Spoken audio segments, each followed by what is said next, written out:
Sometimes God sends people into our lives at exactly the right moment, not to accuse us, but to ask the one question we've been avoiding.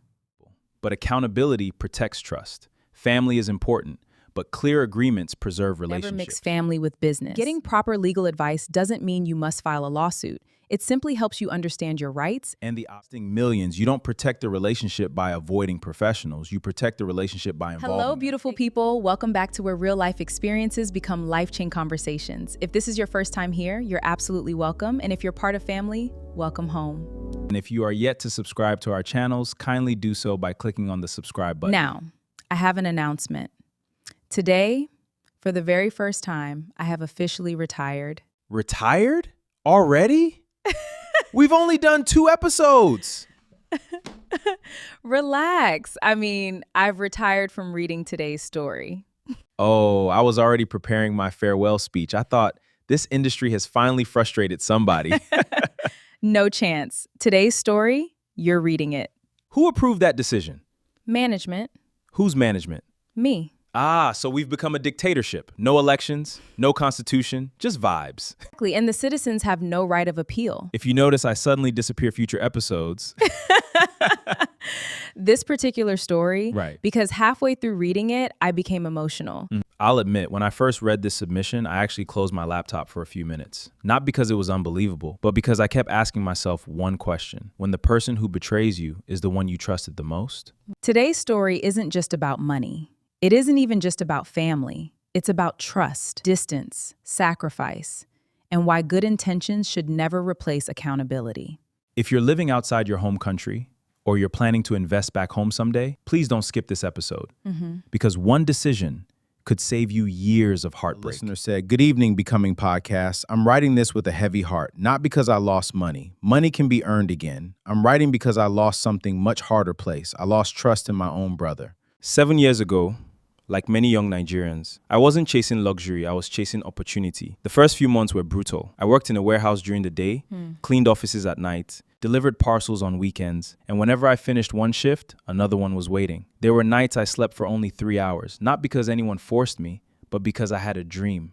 I kept telling myself, one day all this sacrifice will make sense. I wasn't interested in buying flashy clothes or posting pictures online pretending I had made it. Every extra pound I earned went into savings. My goal was simple: build something meaningful back home, something that would outlive me, something my children could inherit. I finally bought a large piece of land in my hometown. My dream was to build a modern shopping mall. Not the biggest, not the most expensive, just something that would create jobs, generate income, and remind me that my years abroad had produced something worthwhile. But there was only one problem. I couldn't supervise the project from London, so I turned to the one person I trusted without question: my elder brother. Growing up, he defended me, protected me. If anyone had told me he would one day betray me, I laughed in their face. So when I called him and explained the project, he said, "Don't worry, my brother. Focus on your work over there. I'll treat this project like it's my own." Those words gave me peace. I had no idea they would become the most expensive words I had ever believed.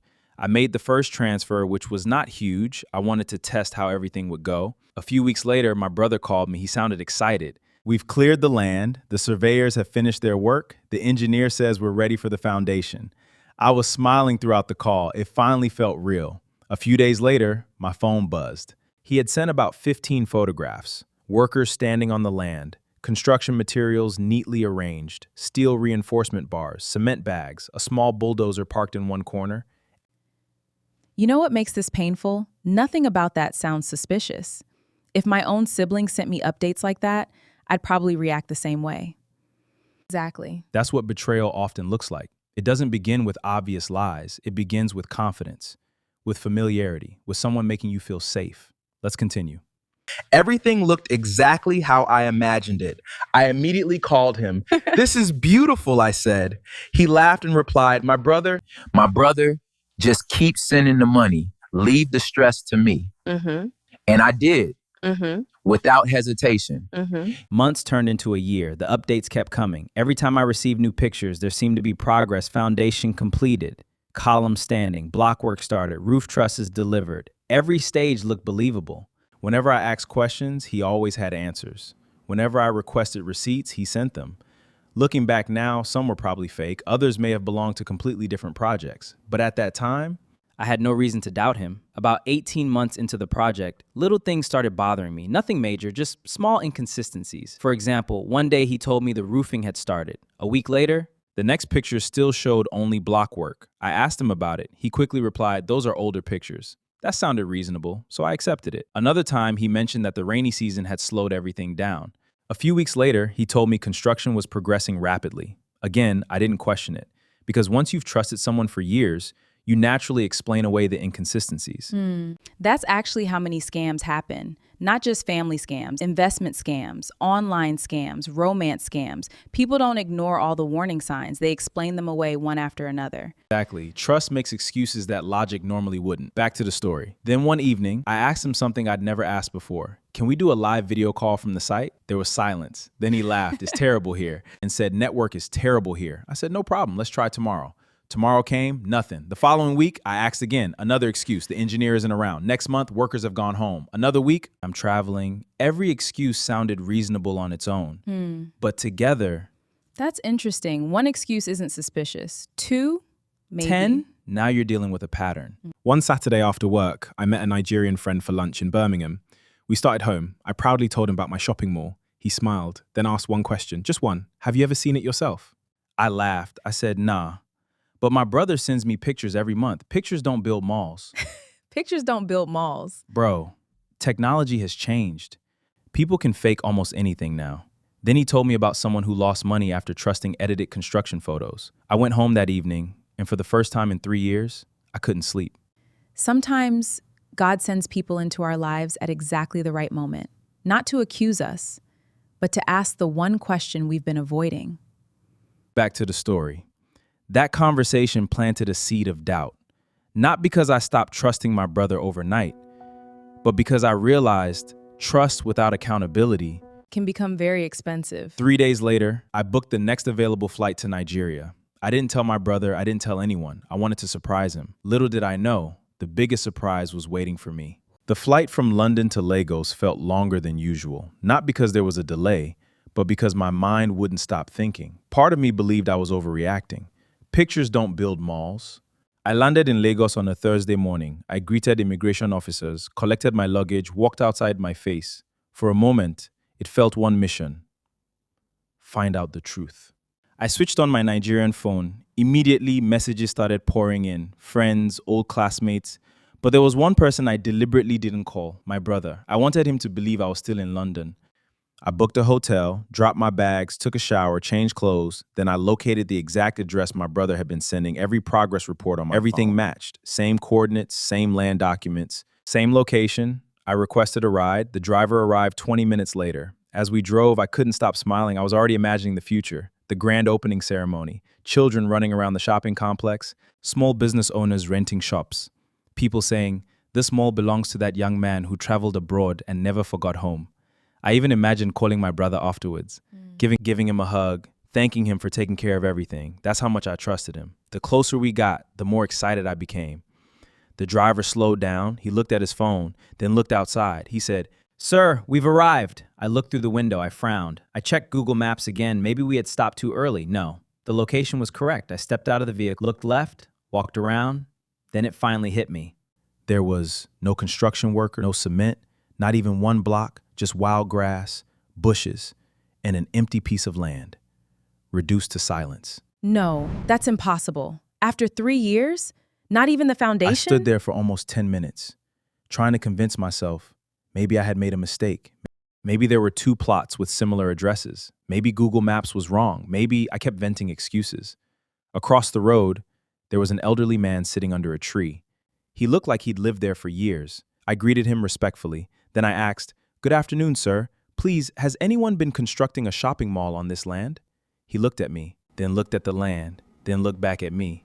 He smiled, not because it was funny, but because he was confused by my question. He said, "Young man, I've been sitting here almost every day for over 4 years. Nobody has built anything there." I felt my heartbeat change. I asked again, "Are you sure?" He replied, "Very sure." Then another woman selling fruit nearby joined. Sometimes one man comes to clear the grass. Apart from that, nothing has ever happened on that land. At that moment, it felt like the ground beneath my feet disappeared. It just felt as if the ground should shallow me. Investments gone like that. That must have hurt him. Thinking about this whole scenario is even giving me goosebumps. Seriously, I don't know how I would react if I am the man. This is like serious issues. Back to the story. I thanked them, walked back to the cab, sat inside, closed the door, and for almost 20 minutes I said nothing. I wasn't crying, I wasn't shouting, I was simply staring through the windshield, trying to understand how someone I loved could lie to me. I asked the cabman to take me to my brother's house, and this time I wasn't going as a younger brother. I was going as a man looking for the truth. As I drove to my brother's house, my mind kept asking one question. Please let there be another explanation. Deep inside, I already knew the answer. I just didn't want to believe it. As I turned into his street, something immediately caught my attention. There was a beautiful black SUV parked outside, brand new, still carrying temporary registration papers. I smiled to myself. Maybe one of his neighbors is doing well. Then I entered the compound. That's when my heart sank. The SUV belonged to my brother.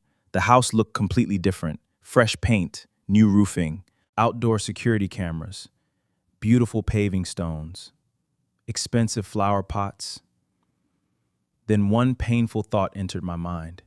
How? Before I could knock, he opened the door.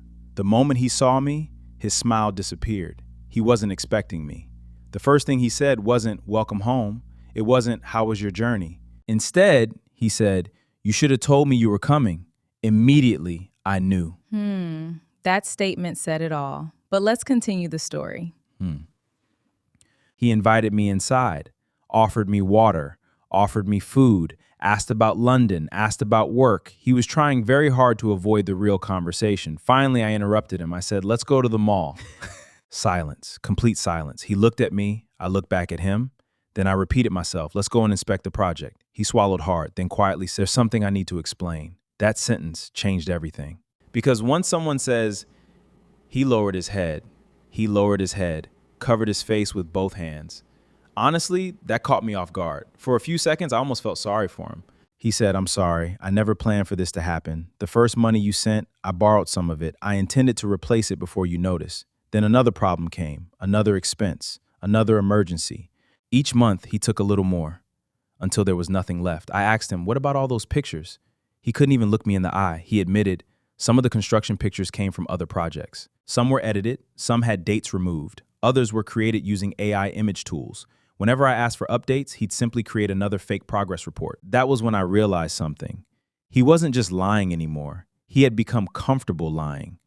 I simply went back to my hotel, booked the next available flight, and get out of the country. End of the story. This is painful, really painful. I can literally feel his pain.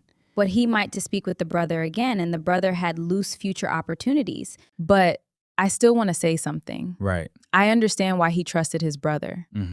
Some people will say never mix family with business. I don't believe that's entirely true. Many successful family businesses exist today. Trusting your sibling isn't foolish. It's human. Especially when they've never given you a reason to doubt them. I agree. Trust wasn't his mistake. Blind trust was. There's a difference. If you're investing millions, you don't protect the relationship by avoiding professionals. You protect the relationship by involving them. Exactly. Some people think hiring a lawyer means, I don't trust my brother. No. Sometimes hiring a lawyer protects both brothers. Because expectations become clear from day one. Absolutely. If this project had involved a written agreement, an architect, a registered quantity surveyor, a project manager, periodic site inspections, and stage-by-stage payment approvals, this fraud would have been much harder to carry out. Even if your brother remains the site supervisor, there should still be independent oversight. That isn't disrespect, that's wisdom. People often even insure their cars, they insure their houses, yet they'll send the biggest investment of their lives without a single signed document. That doesn't look good. And let's be clear, this isn't about distrusting family. It's about creating a system where everyone is protected. Good people appreciate accountability. Only dishonest people fear transparency. And when someone is doing somehow because you want accountability, that should be a red flag. Let me go into the mind of our audience and ask questions they might probably be wanting to ask. So you have now become omniscience. No, I just joined one to ask their minds. Okay, go on. Should he have taken legal action? It's a fair question. And the honest answer is only he could make that decision. Some people would have gone to court immediately. Others would try family mediation first. Every family is different. Exactly. But I think a lawsuit could recover his money. And sometimes it can permanently damage relationships. What I appreciate is that he didn't react violently. Mm-hmm. He didn't destroy property. He didn't threaten anyone. He walked away, took time to think, and began considering his options calmly. When emotions are high, that's usually the safest approach. And if someone ever finds themselves in a similar situation, it's wise to speak with a qualified lawyer who understands the laws. Getting proper legal advice doesn't mean you must file a lawsuit. It simply helps you understand your rights And the options available. Exactly. Knowledge first, action second. Let's revisit something we mentioned earlier. Some people might still say, why should I involve a lawyer when it's my own brother? Honestly, I understand that feeling. In many African homes, doing paperwork with family can almost feel offensive. People may think you're questioning their integrity. That's true. But I see it differently. A contract isn't a sign of distrust, it's a sign of clarity. Imagine if there had been a written agreement outlining what the money was for, how it would be spent, when progress reports were due, the work. If the project stopped, that document could have protected both brothers. Exactly. And let's not stop at lawyers. Large construction projects should involve professionals, an architect to oversee the design, a quantity surveyor to monitor costs, a project manager to coordinate the work, independent site inspections before releasing each stage of funding. Especially if you're investing from another country. Technology is amazing, but technology can also be abused.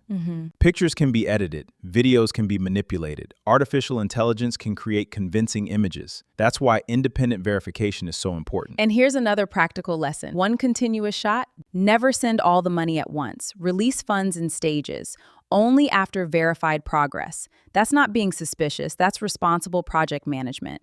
Here's the difficult question. If his brother genuinely apologizes, should he forgive him? Honestly speaking, I don't know, but if you want me to say something, I would say yes, because I believe forgiveness is healthy, not because the wrongdoing wasn't serious, but because carrying bitterness for years can become another burden. Forgiveness allows you to move forward. I agree, but forgiveness doesn't automatically restore trust. Trust has to be rebuilt through consistent honesty over time. Those are two different journeys. Exactly. One of the greatest misconceptions is thinking, if you've forgiven me, you must trust me again. No. Trust is rebuilt through actions. Sometimes the healthiest boundary is saying, I forgive you, but I won't place you in charge of my finances again. That isn't revenge. That's wisdom born from experience. Both brothers eventually find healing. Whether that relationship is restored or not, we genuinely hope they both grow from this painful experience. Now, to our amazing, wonderful, marvelous, beautiful viewers, we'd love to hear from you. Imagine you were in this situation. What would you have done? Would you forgive your brother? Would you take legal action? Would you involve your parents in resolving the matter? Or would you quietly move on and never do business together again? If you've ever invested from abroad, share one lesson you've learned. Your experience might save another family from making the same mistake. Please remember to keep the conversation respectful. People may have different opinions, and that's okay. Let's learn from one another. And if you're planning to build a house, a shopping complex, or any major project, what systems would you put in place to protect your investment? We'd love to read your ideas in the comments. Before we go, let's leave you with a few thoughts. Trust is valuable, but accountability protects trust. Family is important, but clear agreements preserve relationships. Technology makes communication easier, but nothing replaces proper verification. And finally, that asking questions means you don't trust someone. Sometimes the right questions protect everyone involved. Our hope is that today's conversation doesn't make you fear your family. Instead, we hope it encourages open communication, wise planning, and healthy accountability. Because when trust and transparency work together, families and business can thrive together. If today's conversation made you think or reminded you of someone who needs to hear this, please share this episode. Don't forget to like the video, subscribe to Becoming Podcast, and turn on notifications so you never miss another honest conversation. Thank you for spending this time with us. Until next time, protect your peace, protect your relationships, And protect your investments. bye-bye. See you in the next episode.